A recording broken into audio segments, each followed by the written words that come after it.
ಇನ್ನೂ ಯಾರೆಲ್ಲ ನನ್ನ ಚಾನಲ್ನ ಸಬ್ಸ್ಕ್ರೈಬ್ ಮಾಡಿಲ್ವೋ ಬೇಗ ಸಬ್ಸ್ಕ್ರೈಬ್ ಮಾಡಿ. ಕತೆ ಇಷ್ಟ ಆದಲ್ಲಿ ಶೇರ್ ಮಾಡಿ, ಲೈಕ್ ಮಾಡಿ ಮತ್ತು ಕಮೆಂಟ್ ಮಾಡಿ. ನನ್ನ ಕತೆ ನಿಮ್ಮ ಭಾವ ಚಾನಲ್ಗೆ ಸ್ವಾಗತ.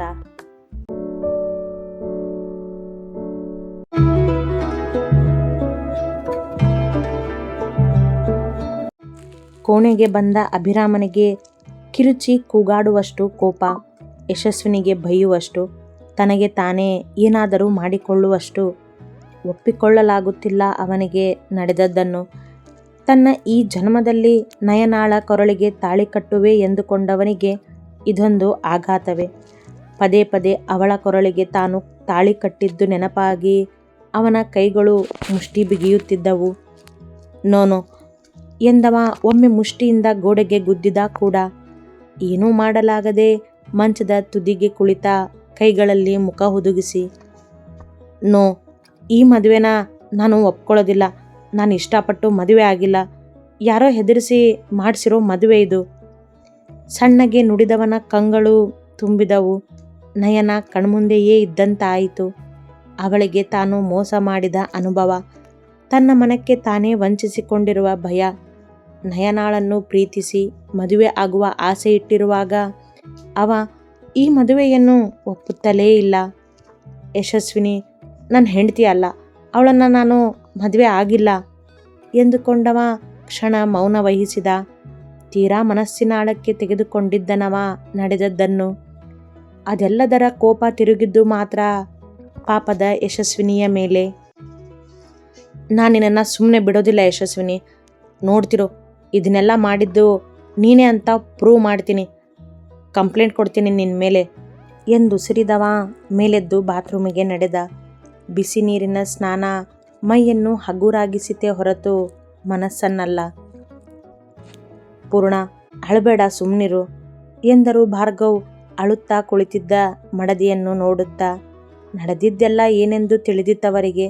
ಆದರೆ ಯಾರು ಮಾಡಿರುವರೆಂಬ ಗೊಂದಲ ಅವರಿಗಿನ್ನು. ಅಭಿ ಒಬ್ಬನನ್ನು ಬಿಟ್ಟು ಉಳಿದವರೆಲ್ಲ ಹಾಲ್ನಲ್ಲಿ ಸೇರಿದ್ದರು. ಮಗನ ಜೀವನ ಹೀಗಾಯ್ತಲ್ಲ ಅಂತ ಅಳದೆ ಏನು ಮಾಡಲಿ ನಾನು ಹೇಳಿ. ಆಗಲೂ ಹೀಗೆ ಒಬ್ಬಳು ಬಂದು ಅವನ ಮನಸ್ಸನ್ನು ಕೆಡಿಸ್ಬಿಟ್ಟು ಹೋದ್ಲು. ಅವನು ಈಗಲೂ ಆ ಹುಡುಗಿದೇ ಯೋಚನೆಯಲ್ಲಿದ್ದಾನೆ. ಅಂಥದ್ರಲ್ಲಿ ಈಗ ಈ ಹುಡುಗಿ ಎಂದವರ ಸಂಕಟ ಹೇಳತೀರದು. ಅಥರು ಮನಸ್ಸಿಗೆ ಅಷ್ಟೊಂದು ಹಚ್ಚಿಕೊಂಡು ಕೊರಗುವವನಲ್ಲ.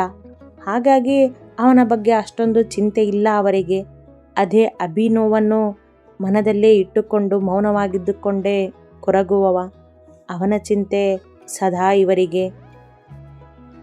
ಆಗಿದ್ದನ್ನು ಬದಲಾಯಿಸೋದಕ್ಕಾಗೋದಿಲ್ಲ ಪೂರ್ಣ.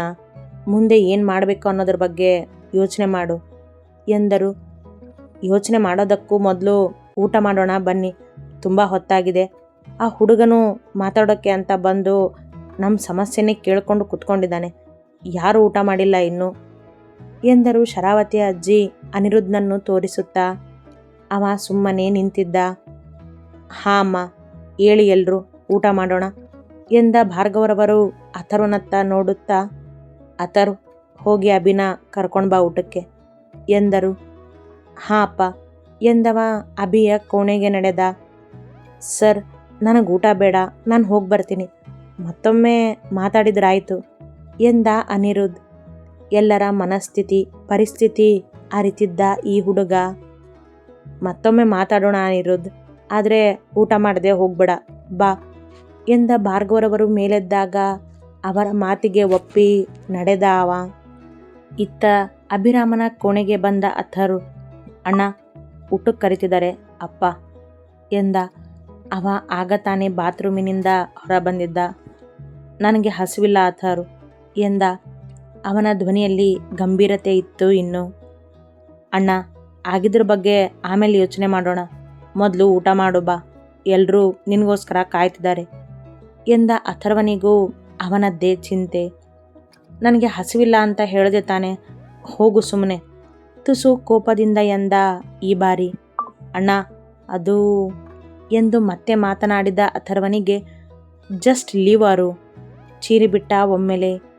ಆಗ ತಾನೇ ಕೈ ತೊಳೆದು ಊಟಕ್ಕೆ ಕುಳಿತಿದ್ದ ಎಲ್ಲರಿಗೂ ಅವನ ಧ್ವನಿ ಸ್ಪಷ್ಟವಾಗಿ ಕೇಳಿತು. ಅಥರು ಕೋಣೆಯಿಂದ ಹೊರಬಂದ ಸುಮ್ಮನೆ. ರೀ, ಅಭಿ ತುಂಬ ಕೋಪ ಮಾಡ್ಕೊಂಡಿದ್ದಾನೆ, ನನಗೆ ಅವನದ್ದೇ ಚಿಂತೆ ಎಂದರು ಪೂರ್ಣ. ಆತಂಕ ಅವರಿಗೆ. ಯೋಚನೆ ಮಾಡಬೇಡ ಪೂರ್ಣ, ನಾನು ಮಾತಾಡ್ತೀನಿ ಅವನ ಜೊತೆ. ಈಗ ಊಟ ಮಾಡಿ ಎಲ್ರು ಎಂದರು ಭಾರ್ಗವ್. ಸಮಯ ಆಗಲೇ 4 ಗಂಟೆಯ ಸನಿಹವಿತ್ತು. ಮನೆಗೆ ಕರೆತಂದ ಮಗಳನ್ನು ಕೋಣೆಗೆ ಬಿಟ್ಟು, ಯಶು ನೀನು ಸ್ನಾನ ಮಾಡಿ ಬಾ, ಬಿಸಿ ಬಿಸಿಯಾಗಿ ಏನಾದರೂ ಮಾಡೋದಕ್ಕೆ ಹೇಳ್ತೀನಿ, ತಿನ್ನುವಂತೆ ಎಂದರು ವರ್ಧನ್. ಮಗಳ ಕೊರಳಲ್ಲಿನ ತಾಳಿ ನೋಡಲಾಗುತ್ತಿಲ್ಲ ಅವರಿಗೆ. ಹಾಗೆಂದು ಕಿತ್ತು ಹಾಕುವಷ್ಟು ಕಟುಕರಲ್ಲ ಅವರು. ಏನೋ ಭಯ ಹಾಗೆ ಮಾಡಲು. ಅವರ ಮಾತಿಗೆ ತಲೆ ಆಡಿಸಿದ ಯಶಸ್ವಿನಿ ಬಾತ್ರೂಮಿಗೆ ನಡೆದು ಶವರ್ ಕೆಳಗೆ ನಿಂತಳು ಕಣ್ಮುಚ್ಚಿ. ಇದ್ದ ಅಲ್ಪ ಸ್ವಲ್ಪ ನಿದ್ದೆಯೂ ಹಾರಿ ಹೋಗಿತ್ತು. ಅಭಿ ತನ್ನನ್ನು ಎಚ್ಚರಿಸಲು ಕೆನ್ನೆ ತಟ್ಟಿದ್ದು, ಯಶಸ್ವಿನಿ ಎಂದು ಕೂಗಿದ್ದು, ತನ್ನ ಕೊರಳಿಗೆ ತಾಳಿ ಬಿಗಿದದ್ದು, ಕುಂಕುಮ ಇಟ್ಟಿದ್ದು ಎಲ್ಲವೂ ಕಣ್ಮುಂದೆಯೇ ನಡೆದಂತೆ ಎನ್ನಿಸಿತು. ತಕ್ಷಣ ಕಣ್ಬಿಟ್ಟು ಎದೆಯ ಮೇಲಿದ್ದ ತಾಳಿ ನೋಡಿದಳು. ತಾನು ಅಭಿರಾಮನ ಹೆಂಡತಿ ಎಂದು ಹೇಳುತ್ತಿದ್ದದ್ದು. ಅಭಿ, ಹೀಗೆ ನನ್ನ ಮದುವೆ ಆಗುತ್ತೆ ಅಂತ ನಾನು ಅಂದ್ಕೊಂಡಿರಲಿಲ್ಲ. ಮನದಲ್ಲೇ ಎಂದುಕೊಂಡವಳು ಅತ್ತು ಬಿಟ್ಟಳು ಒಮ್ಮೆ ಜೋರಾಗಿ.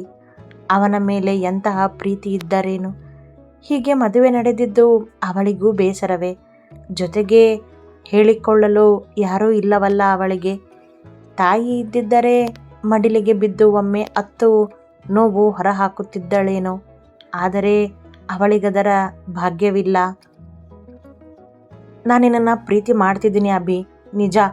ಆದರೆ ಹೀಗೆ ನಮ್ಮಿಬ್ಬರು ಮದುವೆ ಎಂದುಕೊಂಡು ಮತ್ತೆ ಆಗಿದ್ದನ್ನು ನೆನೆದವಳು ನೀರಲ್ಲಿ ಕುಳಿತು ಸಾಕಷ್ಟು ಅತ್ತುಕೊಂಡೇ ಮನ ಹಗುರಾಗಿಸಿದಳು.